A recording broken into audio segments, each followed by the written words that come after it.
Back to Engicon academy students. और next topic है हमारा एनर्जी से रिलेटेड। ठीक है, जिस तरह वर्क एक काफ़ी बड़ा टॉपिक था, इसी तरह एनर्जी भी जो है वो बहुत एक वाइड वास्ट टॉपिक है जिसको एक्सप्लेन करेंगे। ठीक है, तो एनर्जी से स्टार्ट करते हैं। एनर्जी को डिफाइन किया जाता है कि energy is ability of a body to do work. ठीक है, अगर मैं इसको सिंपल वर्ड्स में एक्सप्लेन करूं तो जिस बॉडी के पास एनर्जी होती है वो वर्क करने की सलाहियत रखती है। ठीक है, तो ये है बेसिकली एनर्जी। एनर्जी को अगर मैं क्लासिफाई करूं तो एनर्जी को हम दो मेजर कैटेगरीज में क्लासिफाई करते हैं, और वो है हमारे पास पोटेंशियल एनर्जी और काइनेटिक एनर्जी। पोटेंशियल एनर्जी जो है वो होती है बाय वर्च्यू ऑफ रेस्ट। ठीक है, और काइनेटिक एनर्जी होती है बाय वर्च्यू ऑफ मोशन। आगे फर्दर पोटेंशियल एनर्जी को हम क्लासिफाई करते हैं मैकेनिकली, या कह लें तो इस तरह। हम किताब में हमारे पास तीन major forms of potential energy given है। एक है हमारे पास gravitational potential energy,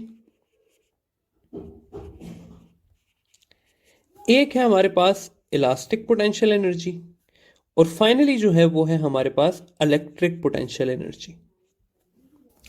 electric potential energy already हम पढ़ चुके हैं, इसलिए हम इस पे इतना नहीं जाएंगे, लेकिन हमारा फोकस इस चैप्टर में इलास्टिक और ग्रेविटेशनल पे रहेगा। इलास्टिक को हम फर्दर एलेबोरेट जो है वो करेंगे चैप्टर नंबर 7 में एसएचएम के टॉपिक में। तो फिलहाल हम ग्रेविटेशनल पोटेंशियल एनर्जी और थोड़ी सी इंटर कन्वर्जेंस को देखेंगे। ग्रेविटेशनल पोटेंशियल एनर्जी की इक्वेशन होती है mgh। इलास्टिक पोटेंशियल एनर्जी की इक्वेशन होती है हमारे पास हाफ के एक्स स्क्वेयर, जिसमें के जो है वो स्प्रिंग कांस्टेंट है और एक्स जो है वो है हमारे पास कंप्रेशन या एक्सटेंशन। और इलास्टिक पोटेंशियल एनर्जी की इक्वेशन होती है हमारे पास डेल्टा वी इंटू क्यू, जहां पर वी जो है वो पोटेंशियल डिफरेंस है और क्यू जो है वो चार्ज है। काइनेटिक एनर्जी की दो मेजर इक्वेशंस ही हमारे काम की हैं, जो कि है एक हाफ एम वी स्क्वेयर है, और दूसरी जो हमने पढ़ी थी मोमेंटम के टॉपिक में P square divided by 2m। तो ये है क्या एनर्जी का एक जनरलाइज सा कॉन्सेप्ट जो हमारे आगे बहुत यूज होगा, कि एनर्जी को हम दो टाइप्स में क्लासिफाई करते हैं, पोटेंशियल एनर्जी और काइनेटिक में, और ये है इनकी फर्दर सब डिविजन। अच्छा, अब कुछ जगहों पे आ जाता है कि जी mechanical energy, electrical energy, light energy, sound energy, ये सब भी तो एनर्जीज हैं। तो ये बात बिल्कुल ठीक है, लेकिन ये फर्दर सब फॉर्म्स हैं काइनेटिक और पोटेंशियल की। फॉर एग्जांपल अगर मैं कहूँ कि वाटरफॉल से जो एनर्जी है तो वो पोटेंशियल एनर्जी है जो कि कन्वर्ट हो रही है काइनेटिक में। साउंड होगी, लाइट होगी, दोनों के पास काइनेटिक एनर्जी होती है। तो इस तरह से ये भी जो है फर्दर किसी इन्हीं की डिविजन है। ठीक है, अच्छा आगे अगर हम जाएं तो हम देख लेते हैं एनर्जी का थोड़ा सा और। तो एनर्जी जो है वो हमारे पास एक स्केलर क्वांटिटी है, और एनर्जी का जो एसआई यूनिट है हमारे पास वो है जाउल। ठीक है, एनर्जी के और भी बहुत सारे यूनिट हैं जो कि हम यूज करते हैं, लेकिन उसमें से जो दो मेजर यूनिट्स हैं और जो ऑलरेडी हम पढ़ चुके हैं उनकी रिवीजन कर लेते हैं, और वो है किलोवाट आवर और इलेक्ट्रॉन वोल्ट। किलोवाट आवर जो है वो लार्जेस्ट यूनिट ऑफ है हमारे पास एनर्जी, और 1 किलोवाट आवर जो है वो इक्वल होता है 3.6 मेगा जाउल्स के, और 1 इलेक्ट्रॉन वोल्ट जो है वो इक्वल होता है 1.6 exponent 10 raise to the power -19 joules के। ठीक है, तो ये है मेरे पास क्या एनर्जी की डिवीजन, के एनर्जी को हम किस तरह से क्लासिफाई करते हैं और एनर्जी की क्या यूनिट्स हैं और किस तरह से उसके यूनिट्स को फर्दर हम डिवाइड करते हैं। अगली चीज पे जाते हैं जो कि मेरे हिसाब से न्यूमेरिकल सॉल्व करने के लिए सबसे इंपॉर्टेंट टॉपिक है, और सारे न्यूमेरिकल्स मैंने यूजुअली देखे भी आते इसी से हैं, और वो है हमारे पास वर्क एनर्जी प्रिंसिपल। अच्छा जी, वर्क एनर्जी प्रिंसिपल क्या है? वर्क एनर्जी प्रिंसिपल के मुताबिक कि वर्क एंड एनर्जीज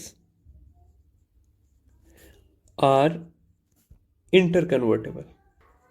इसका मतलब क्या है? इसका मतलब यह है कि वर्क और एनर्जी गायब कभी नहीं होते, वो एक दूसरे में चेंज हो जाते हैं। कुछ 4-5 एग्जांपल्स लेके चलते हैं। पहली एग्जांपल लेके इस तरह से चलते हैं, मैं कहता हूं कि एक गाड़ी जो है वो रेस्ट पे खड़ी हुई है, इसकी वेलोसिटी 0 है, मैं इसके ऊपर फोर्स लगाता हूं और ये मूव करने लगती है। तो यानी कि एफ डी, मैंने इसके ऊपर वर्क लगाया है, मैंने इसके ऊपर डब्ल्यू अप्लाई किया है, लेकिन जब ये मूव करने लग गई है तो इसके पास काइनेटिक एनर्जी आ गई है। तो मैंने वर्क को चेंज किया है किसमें? काइनेटिक एनर्जी में। आगे जाते हैं, अगली एग्जांपल को देखते हैं। मैं कहता हूं कि एक बॉल है, वो एक हाइट एच पे पड़ी हुई है, ठीक है। जब मैं उसे ड्रॉप करूंगा तो वो यहां पर आएगी, तो उसकी पोटेंशियल एनर्जी लूज होगी और वो किस में कन्वर्ट होगी? काइनेटिक एनर्जी में होगी। तो यहां पे मैंने पोटेंशियल एनर्जी को कन्वर्ट किया है काइनेटिक एनर्जी में। एक और चीज कहते हैं कि जी इसी का एक और केस लेके चलते हैं। लेट्स से मैं कहता हूं एक स्प्रिंग है, उस स्प्रिंग के ऊपर मैं फोर्स लगाता हूं कंप्रेशन की, ठीक है। तो वो स्प्रिंग मूव करेगा, यानी कि वो डिस्प्लेसमेंट कवर करेगा। तो यहां पर मैंने वर्क को कन्वर्ट किया है इलास्टिक पोटेंशियल एनर्जी में, यानी कि half K x not square में, या मैं इसको इस तरह भी लिख सकता हूं कि पोटेंशियल एनर्जी इलास्टिक में। फाइनल एक और एग्जांपल आखिरी लेके देखते हैं कि ये है जी मेरे पास एक चार्ज पॉजिटिव, और मैं एक और पॉजिटिव चार्ज को इसके पास लेके आता हूं, ठीक है। जब मैं इस चार्ज को इसके पास लेके आऊंगा तो मैंने इस पर फोर्स की है और इसने डिस्प्लेसमेंट कवर की है, लेकिन इसके पास इस वर्क के नतीजे में इलेक्ट्रिक पोटेंशियल एनर्जी स्टोर हुई है। तो गर्ज ये कि मैं एनर्जी को एक फॉर्म से दूसरी फॉर्म में कन्वर्ट कर सकता हूं, मैं वर्क को एनर्जी में और एनर्जी को वर्क में कन्वर्ट कर सकता हूं, लेकिन मैं इनको गायब नहीं कर सकता, ठीक है। और इस कॉन्सेप्ट को अगर हम आगे लेके चलें तो मैं एक इक्वेशन पढ़ाता होता हूं, और वो इक्वेशन कुछ इस तरह से है कि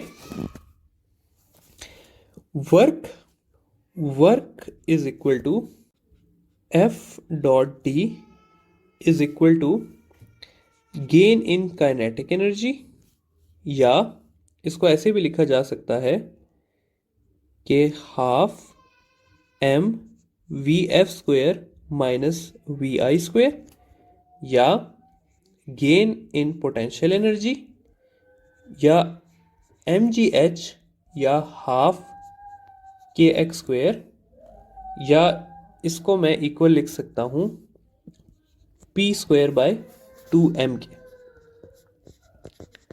ठीक है। तो ये है मेरे पास एक मेगा इक्वेशन। इसके मैं नंबरिंग कर देता हूं 1 2 3 4 5 6 7 और 8। और अब आप लोगों से सवाल करना शुरू करता हूं और आप लोगों से पूछता हूं कि किस सवाल में आप कौन सी इक्वेशन यूज करें, ठीक है। पहला सवाल कर लेते हैं जी कि यहां पे फर्स्ट क्वेश्चन है हमारे पास। सवाल है कि 100 joule work is done on a body 10 kg at rest, what will be the velocity of a body. ये इसको मैं यहाँ पे शॉर्टकट करने के लिए सिंपल ऐसे वेलोसिटी को लिख देता हूँ। अच्छा, अब इस सवाल में अगर आप लोग देखें स्टूडेंट्स, तो इसमें आप लोगों को क्या क्या दिया हुआ है? आप लोगों को वर्क दिया हुआ है, आप लोगों को मैथ दिया हुआ है, और आप लोगों को वेलोसिटी का पूछा हुआ है। अब हमने दो इक्वेशंस इन 8 में से सेलेक्ट करनी है जिसमें वर्क आता हो, मास आता हो और वेलोसिटी आती हो। तो वर्क की तो हमें पता है कि पहली वाली इक्वेशन है, यानी कि ये आ गई जी वर्क की इक्वेशन। अब हमने सेकंड ऐसी इक्वेशन देखनी है जिसमें मास और वेलोसिटी आती हो। तो मास और वेलोसिटी की यही एक इक्वेशन है, ठीक है। तो अब अगर मैं 1 और 4 को आपस में लिख लूं तो 1 और 4 को मैं लिख सकता हूं कि work is equal to half M V F square minus V I square. तो ये हो जाएगा 100 into half into 10। V F हमने फाइंड करना है और वी आई इसका 0 है। तो जब मैं इस इक्वेशन को सॉल्व करूंगा तो मेरे पास v आ जाएगा 2 into 100 divided by 10 under the root. तो ये हो जाएगा अंडर रूट 200 डिवाइडेड बाई 10, या इसको मैं लिख सकता हूं 20 अंडर रूट मीटर पर सेकेंड। ठीक है, तो ये आ गया मेरे पास वेलोसिटी का आंसर। दूसरे सवाल को देख लेते हैं। दूसरे सवाल को अगर मैं देखूं तो मैं इस तरह से लिख लेते हैं, लेट्स से कि a body is throne upward with a kinetic energy of 980 joules and it gains a height of 10 metre. तो हमने फाइंड करना है कि इस बॉडी का मैस कितना है। अब इस सवाल में अगर हम लोग देखें तो हमें नजर आएगा कि इसमें हमें दिया हुआ है काइनेटिक एनर्जी और हमें दिया हुआ है हाइट और हमें क्या फाइंड करना है, मैस। तो अब हमने ऐसी इक्वेशन सेलेक्ट करनी है स्टूडेंट जिसमें हमारे पास काइनेटिक एनर्जी हो, मैस हो और हाइट हो। तो हम क्या करेंगे कि हम ये 3 इक्वेशन ले लेते हैं कि इसमें काइनेटिक एनर्जी है और ये 6 ले लेते हैं क्योंकि इसमें मैस और हाइट दोनों दिए हुए हैं। तो काइनेटिक एनर्जी को हम इक्वल लिख सकते हैं mgh के। यहाँ पे काइनेटिक एनर्जी है 980 जाउल्स, तो ये हो जाएगा मैस इंटू 9.8 इंटू 10। तो ये हो जाएगा मैस इज इक्वल टू 980 डिवाइडेड बाय 9.8 इंटू 10। तो ये हो जाएगा मेरे पास 1 kg। ठीक है, थर्ड सवाल को देखते हैं इसी तरह की, ताकि और हमारे कॉन्सेप्ट क्लियर हो जाएं। तो मैं कहता हूं कि एक 100 joule, a ball having 100 joule potential energy is dropped on a spring with spring constant 2 Newton per meter. How much will the spring compress? मतलब क्या है कि एक बॉल है, उससे मैंने एक ड्रॉप किया है एक स्प्रिंग पे। उस बॉल के पास पोटेंशियल एनर्जी थी 100 जूल। तो अब मैंने फाइंड करना है कि स्प्रिंग जो है वो कितना कंप्रेस करेगा, यानी कि मैंने उसकी एक्स की वैल्यू फाइंड करनी है। अब अगर मैं यहां पर देखूं तो मैं कौन कौन सी इक्वेशंस को लेके चल सकता हूं। मैं यहां पर एक पोटेंशियल एनर्जी ले लूंगा, ठीक है, और दूसरी मैं हाफ के एक्स स्क्वेयर ले लूंगा। तो जब मैं इनको इक्वेट करके चलूंगा, यानी कि potential energy is equal to half K X square, और मैं क्या फाइंड करना चाहता हूं, मैं एक्स की वैल्यू फाइंड करना चाहता हूं। तो एक्स हो जाएगा मेरे पास 2 इंटू पोटेंशियल एनर्जी दी हुई है मुझे 100 जूल डिवाइडेड बाय के है 2। तो ये हो जाएगा 100 एक्स स्क्वेयर और अंडर रूट ले लूंगा तो एक्स बन जाएगा मेरे पास 10 मीटर। तो कितनी कंप्रेशन होगी, ये होगी मेरे पास 10 मीटर की। ठीक है स्टूडेंट्स, तो इस तरह के सवाल आपके पास आ सकते हैं वर्क एनर्जी प्रिंसिपल पे।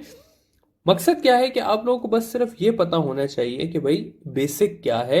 ये 8 ही आपके पास इक्वेशंस है और आपने इनमें से 2 सेलेक्ट करनी है। ठीक है, इसके कॉन्सेप्ट को फर्दर मॉडिफाई करने के लिए जरा कुछ और सवाल कर लेते हैं। सवाल लिख लेते हैं अपना कि a car and truck are moving with same kinetic energy, both applies equal force of brake,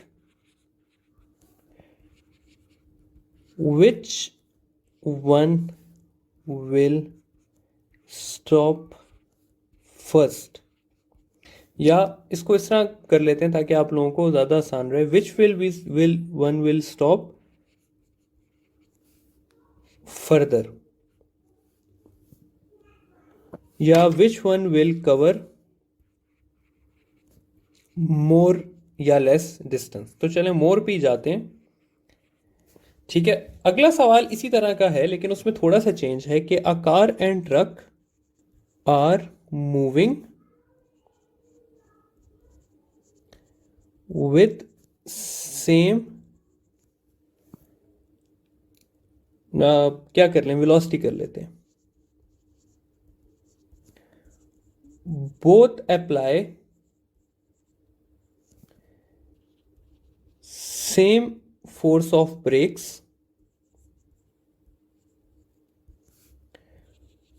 which will cover more distance। और फाइनली हम ले लेते हैं कि a car and truck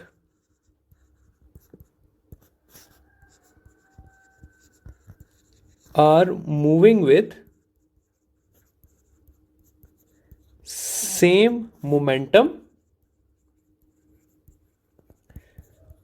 both apply same force of brakes which will cover more distance। ठीक है, तो तीन सवाल है, एक में काइनेटिक एनर्जी सेम है, दूसरे में वेलोसिटी सेम है और तीसरे में हमारे पास मोमेंटम सेम है। अब यहां पे भी स्टूडेंट्स हमने डिसाइड करना है कि हमें क्या क्या दिया हुआ है और उस इक्वेशन में हमने क्या क्या लेना है। इसमें हमें काइनेटिक एनर्जी दी हुई है, फोर्स दी हुई है और डिस्टेंस का पूछा हुआ है। तो ऐसी दो इक्वेशंस चाहिए जिसमें काइनेटिक एनर्जी हो, फोर्स हो और डिस्टेंस हो। तो काइनेटिक एनर्जी का अगर मैं देखूं तो काइनेटिक एनर्जी का फोर्स और डिस्टेंस के साथ ये बनता है, kinetic energy is equal to F T. यहां पर फोर्स जो है वो क्या है, कांस्टेंट है, तो मैं लिख सकता हूं कि kinetic energy is directly proportional to D. अगर काइनेटिक एनर्जी सेम है तो डिस्टेंस भी क्या होगा, सेम होगा, तो मैं लिखूंगा कि both will cover same distance. दूसरे सवाल पे अगर आए तो इसमें क्या दिया हुआ है, इसमें हमें दिया हुआ है कार और ट्रक यानी कि मैसेज दिए हुए हैं हमें। ठीक है, मैसेज हमें दिए हुए हैं, मूविंग विथ सेम वेलोसिटी। अगली चीज हमें क्या दी हुई है, वेलोसिटी दी हुई है, apply same force of brake और किसका पूछा हुआ है, डिस्टेंस का। तो हमें मैस, वेलोसिटी, डिस्टेंस और फोर्स के वेरिएबल दिए हुए हैं। तो अगर मैं इसको करना चाहूं तो मैं लिख सकता हूं कि F D is equal to half M V square. अब इसमें अगर हम देखें स्टूडेंट्स तो हमें वेलोसिटी दोनों की कांस्टेंट दी हुई है और फोर्स जो है वो दोनों की कांस्टेंट दी हुई है। तो इसलिए मैं लिख सकता हूं कि distance is directly proportional to M, यानी कि जिसका मैस ज्यादा होगा उसका डिस्टेंस ज्यादा होगा। इसलिए हम लिखेंगे कि truck will cover more distance. आखिरी सवाल की तरफ आते हैं। आखिरी सवाल में इस तरह से दिया हुआ है कि कार और ट्रक यानी कि मैसेज दिए हुए हैं मूविंग विथ सेम मोमेंटम। अब मोमेंटम दिया हुआ है और फोर्स दिया हुआ है, यानी कि मोमेंटम दिया हुआ है, फोर्स दी हुई है और हमें डिस्टेंस का पूछा हुआ है। तो उन इक्वेशंस में से मैं लिख सकता हूं कि force into distance is equal to P square by 2m। तो इसमें क्या है कि फोर्स हमें कांस्टेंट है और मोमेंटम हमारे पास कांस्टेंट है। तो मैं लिख सकता हूं कि d is inversely proportional to m, यानी कि जिसका मैस कम होगा वो डिस्टेंस ज्यादा कवर करेगा, या car will cover more distance. ठीक है, तो ये है मेरे पास क्या, वर्क एनर्जी प्रिंसिपल, कि उसको हम किस जगह पे किस तरह से अप्लाई करते हैं। अच्छा, वर्क एनर्जी प्रिंसिपल से रिलेटेड ही हमारे पास एक टॉपिक है कि inter conversion of potential and kinetic energy in vertical motion. थोड़ा सा उसको भी आगे लेके चलते हैं। अच्छा जी, या इसको, इस टॉपिक को ऐसे भी लिख सकते हैं कि energy conservation in vertical motion. ठीक है, तो दोनों एक ही बात है। अच्छा, इस टॉपिक को करना कैसे है, समझना कैसे, इसको इस तरह से कंसिडर करते हैं कि हम कहते हैं हमारे पास एक बॉल है जो कि पड़ी हुई है एट अ हाइट h पे फ्रॉम द ग्राउंड। ठीक है, बॉटम पे क्या होगा कि इसकी जो टोटल एनर्जी होगी वो क्या होगी, टॉप पे हम कहते हैं कि इसकी टोटल एनर्जी क्या होगी। बीच में हम दो और पॉइंट्स कंसिडर कर लेते हैं। एक हम बिल्कुल सेंटर में कंसिडर कर लेते हैं जहां पे हाइट जो है वो h/2 है, और एक कोई हम रैंडम पॉइंट मोशन के दौरान कंसिडर कर लेते हैं। तो हमने 4 पॉइंट्स बेसिकली देख लिए। अगर हम टॉप पे बात करें, बल्कि इसको अलग से डिटेल से कर लेते हैं, तो सबसे पहले बात करते हैं एट टॉप की।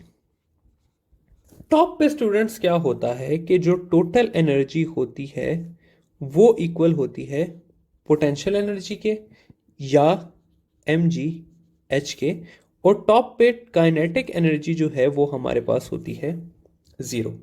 या मैं लिख सकता हूं कि 100% जो एनर्जी है वो पोटेंशियल एनर्जी होती है और 0% एनर्जी जो है वो काइनेटिक एनर्जी होती है।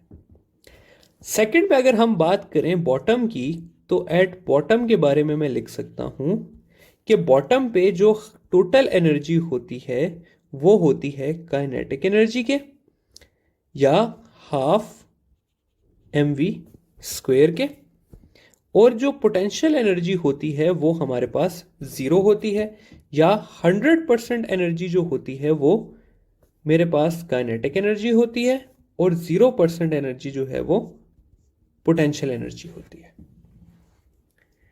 अगर मैं मिड पॉइंट की बात करूं तो एट मिड पॉइंट क्या होता है कि टोटल एनर्जी इक्वल होती है मेरे पास